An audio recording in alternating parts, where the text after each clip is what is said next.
Guys, how are we doing? Back with another video from Annie News, and it's Fate related. Oof. I haven't started watching Grand Order Babylonia yet. Me and my girlfriend are getting through Lord Elmaloy 2's case files because she's just finished recently Unlimited Blade Works and Zero. Watching Elmaloy, loving how that's fitting in and what it does there. And she's going to watch Fate Apocrypha by herself because I've seen that already. And we're going to watch Babylonia as well. I thought it'd be cool to just get a little bit of, you know, backstory on the servants and who they are and what's going on, because I do think Gilgamesh is in there. I've heard that, like, I thought, ooh, Rin's a servant, but actually it's someone else that looks like her. So let's get some story, let's learn about the servants, and then as we're going in, I hope he's going to cover each one and do like power explain and stuff like he did with all the other ones in Fate's Day Night and that, because they were really good videos. I really like it. I like learning stuff. Fate is such a cool freaking thing to get into, because there's just so much of it. But anyway, blah, I'll stop blabbing. Every servant in Fate Grand Order Babylonia explained. The thing I love most about the Fate universe is that somehow they can take all these characters who are key historical and mythological figures and find a way to intricately weave a captivating story together that builds off of their already existing legends. The way that they're able to draw on many elements of their past and have that directly even if they don't directly flow in the story, you still get more backstory from watching a different Fate story on the servant's past. Feat. So, to highlight these aspects and intro to my upcoming Servant Spotlight series... Oh, I've got the first Heavensfield movie on DVD as well, guys, so I'm gonna finally get into the Heavensfield stuff. So far. Starting, of course, with the first hero himself, King Gilgamesh, ruler of the ancient Mesopotamian capital city Uruk, and protagonist of the world's oldest piece of fictional literature titled The Epic of Gilgamesh. A 4,000-year-old story that recounts the tales of this historic ruler's life as he transforms from proud and arrogant demigod to the more calm and slightly less arrogant ruler that we see in the anime. Right. This stemming from a few life-changing events with Enkidu acting as the catalyst towards them. Interesting. You see, back around 2800 BC, gods still walked the earth as physical manifestations of nature itself, allowing them to reign over the earth and its inhabitants. But this age of gods was slowly deteriorating. And so, too, was their time on Earth. See, that's so, looks like to rain. counter this diminishing presence, they produced the demigod Gilgamesh, an existence that would serve as the bridge between humanity and the divine. Though, as time went on, they quickly realized that Gilgamesh was far too tyrannical of a ruler to be left to his own devices. The gods decided that they would send forth a new creation whose purpose would be to bind this rogue ruler back to the authority of the gods. They created a wild man monster, molded out of the earth itself, then given the breath of life, but no soul to speak of. Oof. This was Enkidu. Over time, he developed enough wisdom to act out the mission that he was given, but couldn't understand why, since at the time, Gilgamesh was still just a relatively innocent kid. Only after he watched Gilgamesh grow up did he finally see why the gods gave him his purpose. The time would eventually come when Enkidu would present himself in front of the Temple of Uruk and demand that Gil accept his punishment for not respecting the wishes of the gods. Of course, Gilgamesh wasn't going to simply accept the words of some humanoid that was reprimanding him. He's Gilgamesh. Instead, it turned into a battle that lasted for days on end. This would be the first time in Gil's life where the opponent that he was facing was of equal strength. Nice. Only after Gil brought forth his Gate of Babylon was he able to get the best of Enkidu. That's when Gil realized that he was enjoying himself. So he decided to spare Enkidu's life and instead make him a friend. His only friend. Cool. It was after this that the two would embark on many adventures together, one of which happened to impress the goddess Ishtar. This had led her to seek out Gilgamesh and attempt to seduce him into marriage. Ishtar. But that proposal was swiftly rejected, not only angering Ishtar, but also causing her to send forth the wrath of the gods to destroy him. She sent what was known as the Divine Bull, the most powerful divine beast which could only be brought down with the combined effort of both Enkidu and Gilgamesh. Now, because they had just destroyed Ishtar's familiar, it offended her even more, and she demanded that the gods sentence both Enkidu and Gil to their deaths. The gods weren't actually able to enforce this decree, but because Enkidu was their direct creation, they made it so that his clay body would slowly weaken over time until eventually reverting back to the earth from which it was formed. This led Gilgamesh to a deep depression, which made him bear witness to his own mortality. It set forth a change in Gil's arrogant demeanor, and he became a person that was now centered on finding the meaning of life. So he sets out on a long journey to see if he could find a way to beat death itself. Along this journey, Gil would actually find 2 ways to gain immortality. Unfortunately, he would fail to attain either. leaving him with a new mindset on life and no choice but to return to Uruk and humbly rule for the rest of his days. Which brings us to the current caster version of Gilgamesh that we see in So he is a Fate Grand caster. Order. I thought he was just On by the looking other at the hand, book. Like, the that's cool. Enkidu we see takes the form of a Lancer servant and is an existence entirely different from the one that Gilgamesh knew, Oh. which you'll find out more about as the story progresses. Right, cool. Anyway, what I've just said is a very abridged version of his and Enkidu's story. Yeah. If you want to know more, Check there's out the plenty actual more to it that you can video. now see in a very old Yeah. video of mine linked below. I was remembering Let's some of the talk stuff from Ishtar. that, yeah. She's the most popular and influential Mesopotamian goddess known to symbolize love and war, Oh. otherwise known as the Queen of Heaven, revered even amongst the other deities who stood beside her. But being a goddess of two highly contrasting things meant that not only would she provide prosperity to the people, but would also oversee the war and destruction of it. Becoming this goddess of contradictory forces, as she would bring both joy and tears, or both friendship and animosity, a trait quite fitting for someone who displays such a tsundere personality. Now, Like Rin. we already know what her role was in the Epic of Gilgamesh, but there's another myth that relates her to yet another character from Babylonia, and that's her sister Ereshkigal, who we just recently got some brief glimpses of in the latest episode. But in this myth starring the two of them, it's not so much one of rage like in Gilgamesh's epic, but is more so a tragic romance. In fact, it's one of the world's oldest known love stories. You see, Ishtar once had a husband, and though they were happy together, it was a marriage fated not to last. Oh. Reason being that Ishtar was in the middle of a conquest. She was determined to gain more power by taking over the underworld and claiming it as her own. The only thing was that the underworld was her sister's domain, Oh. and there she was the queen. So, when Ishtar had reached the lowest depths of the underworld, she's encountered by the queen, her sister, but at the same time finds herself powerless. With no ability to fight back, she's judged guilty of hubris and sentenced to death, resulting in her body being killed, which left her trapped in the underworld. Oh. However, with a plan devised by the god of wisdom, two beings were sent by Ishtar's faithful assistant to revive her, and by using the food and water of life, they had succeeded. Though the demons in the underworld couldn't simply just let her leave. No, you can't go. Something or someone needed to take her place. So when Ishtar was told that her husband hadn't mourned her death, she orders the demons to take him as her replacement. Eventually, that's what happened. Ishtar was set free while her husband was left to spend eternity in the underworld. Now, the Ishtar we see in Fate Grand Order is an archer servant that has manifested within a right. human body. Though it may sound So she's an similar, archer. she is a being slightly different from a demi-servant like Mash. Regardless, having possessed a human vessel has resulted in both personas to merge. Ishtar's is the most dominant, but the honest nature of the person she possessed has suppressed her destructive tendencies, resulting in the tsundere queen that we see in the anime. Overall, Ishtar herself doesn't see her existence as two entities combined into one. Instead, she views it as that the girl she possessed simply became her. Right. The next servant we encounter is Merlin, a man of many Cool. titles who became one of the most renowned figures in Arthurian legend, with his tales shrouded by mystery and filled with magic.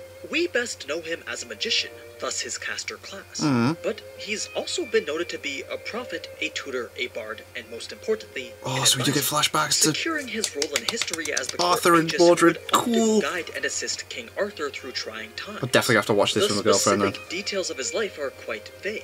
I can't wait for it But to finish the most Apocrypha. We'll common finish the Lord story was Emeloy that and then we're going he to do was this. born from No, a after we previous watch father Heaven's and Feel a One. human mother, thus So making him much. a mixed breed of demon and human.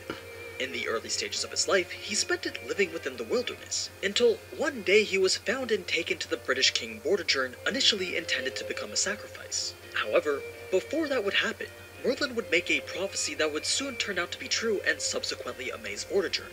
With this, the king decides to keep Merlin alive in order to hear some more prophecies. But it's not too long after that that Vortigern is usurped by Uther and Aurelianus. Aurelianus would be the king until dying of poison, where Uther would then take over and have Merlin as his advisor. Cool. Uther being the father to a child who would soon be known as King Arthur. This child would be cared for by Merlin before she was even born, up until her final moments. It's even said that he was the one to have taught both Saber and Mordred how to fight with their swords. Class. Meaning that even from his Grand Caster class, he could still easily hold his own in a sword fight against most sabers. That's boss. Anyway, after King Uther had died, the legendary sword Caliburn, which symbolized the right to rule Britain, was prepped by Merlin for the selection of the next king. It was sealed within a giant stone that only the rightful heir to the throne could remove. Arthur knew this was the task she was born to take on. But Merlin warned her that if she was to pull that sword out and take on the role of king, then all that awaited her at the end was a miserable death. Of course, Arthur had accepted long ago the fate that was bestowed upon her at birth, and proceeds to pull the sword out without even a second thought. For a good amount of time, Merlin would continue to advise the now King Arthur, birthing the idea of the Knights of the Round Table and providing guidance all throughout many fronts on Britain, all the way up to and including the Saxon invasion. But before Arthur's last battle, Merlin would leave Britain and stray down a path that would eventually result in his eternal imprisonment. What happened was a fairy known as the Lady of the Lake had led Merlin into a trap, which would enclose him within a tower whose walls were of an infinite height. Now, before Merlin had fallen into this trap, he had accidentally stumbled into the land known as Avalon, a perfect utopia that is cut off from the world and free of any decay or destruction, meaning that while in this world, Merlin cannot die. The Lady of the Lake had trapped Merlin within this never-ending tower for all eternity. This left him with nothing but the ability to simply monitor humanity via his prophecies until the end of time. So, given that he has yet to die and be moved to the throne of heroes, he can't technically be summoned as a servant at any point after he was born since he's technically still alive. But because Babylonia takes place before that, before Merlin had ever arrived at Avalon, he was able to arrange something with Gilgamesh, allowing him to be summoned as a caster-class servant and temporarily escape from his lifelong prison in Avalon. Oh, cool. Next we have Anna, the cutest servant since Jack the Ripper minus the serial killing. Yeah, she was weird, man. Her true identity is kind of a no-context spoiler, so if you don't want to know, then skip ahead to the following timestamp. That's alright. Alright, we good? Her identity is that of the youngest of the Gorgon sisters, aka Medusa. But not the Rider version from Fate Stay Night, or the Lancer version from First Order. This is the Child Lancer version, a different iteration that stems from her childhood self. Cool. This due to the fact that in her early life, she was considered an existence closer to that of a divine being, rather than the monster that she is more commonly associated with in myth. Reason being that the Gorgon sisters were originally intended to be the embodiment of perfect goddesses as envisioned by men. They were supposed to be these exact copies of each other who were incapable of aging or having their appearance changed. But Medusa was born an exception to this. She didn't inherit the immortal trait of her sisters. Instead, she gained her mystic eyes. Now, because Medusa was the embodiment of any man's ideals, many people adored her beauty and referred to her as a princess. But sometime along the way, Athena became jealous, and she cursed Medusa by taking away the faith of her, resulting in her banishment to the Shapeless Isles. Eventually, rumors would stir that the Gorgon sisters who inhabited these isles were vicious monsters. Though, that part of the story brings us closer to Medusa as an adult. The relevant part for Anna was when she was young and adored as a goddess by the people. Her existence as a servant in Babylonia, though, is that of a peculiar one. Under normal circumstances, she actually could never be summoned in this form. But something occurred that allowed her to be manifested into this timeline with the purpose of fighting the demonic beasts. And that's something that we can just leave there for now. Next we have King Gilgamesh's other 3 personal servants. Originally there were actually 8 of them, but 3 of them died and 1 went rogue. And in case you didn't already know, summoning 8 servants at the same time is an absolutely inhuman feat that requires an unfathomable amount of mana just to keep them all managed. I imagine. It just goes to show how strong Gilgamesh was when he was in his prime. Christ. Of the ones that remain, we first have the rider's servant Ushiwakamaru, better known as Minamoto no Yoshitsune. Cool. One of the greatest samurai and military commanders in Japanese history. Of course gender-bent because, well, it's fate. Born of course. in 1159, she was pretty much left as an orphan at birth, after her father and 2 eldest brothers were killed. The lord who had killed them decided to spare the rest of young Minamoto's family, but would end up splitting them apart, placing her in a monastery far away from her remaining brother. As such, she grew up without ever experiencing the warmth of her parents' love or any of her siblings, only ever coming to know the way of the sword, devoting her life to that of a samurai, and swearing undying allegiance to whatever lord she would end up serving. One day, she would leave the monastery in order to seek out her brother who she had heard was now the head of the Minamoto clan. After finding him, she would pledge her allegiance to him and aid him in his quest to dominate Japan. But after her brother had witnessed just how fearsome she was on the battlefield, he began to fear the possibility of her turning against him. That fear soon turned to envy, and he would raise a large army to attack his sibling and her people. With no chance of victory against the surprise attack that her brother had placed, Ushiwakamaru had no choice but to commit seppuku. It was a tragic death by her own hands, leaving her to wonder why her brother had ended up betraying her in the end. Now, somewhere along the way though, Back when Ushiwaka Maru was still living in the monastery, she had encountered the Lancer servant Benkei. Benkei was on a quest to collect 1,000 swords from fellow swordsmen, and when he came across Ushiwaka Maru on a bridge, he would challenge her to a sword match so he could collect his final 1,000 sword. Cool. Except Ushiwaka Maru was far too challenging of an opponent, and he just couldn't beat her. So instead of just moving on to the next opponent, he decided to join her side as her most loyal follower. Sweet, I love stuff like that. Oh, okay, fine. I have a new quest now. Where he would hold off Ushiwaka Maru's brothers' ambushing forces to the very death, Whoa. taking on over 500 men so that Ushiwaka Maru would have enough time to commit seppuku. So What? he too was Jesus. summoned by Gilgamesh to assist in the defense of Uruk. The last remaining servant is the berserker King Leonidas, the famed ruler Whoa. of Sparta, who defended against a Persian invasion force Oh of my 100,000 god, what a people dude with to only summon as a 300 berserker men. class. I'm sure it's a story that you're well familiar with, and if not, then you definitely A need to watch the Spartan, movie. man. Anyway, he's in charge of training and commanding the Mesopotamian soldiers who are tasked with holding the front lines against the demons. A true warrior who has enough brains to match the brawn, thus making him very capable for the job that he was given. Lastly, we have by far the weirdest entity so far, the divine spirit lancer who calls herself Jaguar Man. Yeah? Yeah, that is Taiga Fujiwara's body. Obviously, the legend of Jaguar Man isn't something that historically exists. Rather, it's meant to embody a spiritual existence from South and Central American mythologies, Yeah. one that's known as the Narwhal, a human being who had gained the power to shapeshift into an animal form. So supposedly by weird, making what a is... pact with the devil. Depending on the type of person who made the pact, they would end up using their powers for good or evil, resulting Okay. in some to become known as guardian spirits. One chief god from Aztec civilization in particular had been known to be a jaguar deity with the Narwhal ability to shapeshift into a jaguar.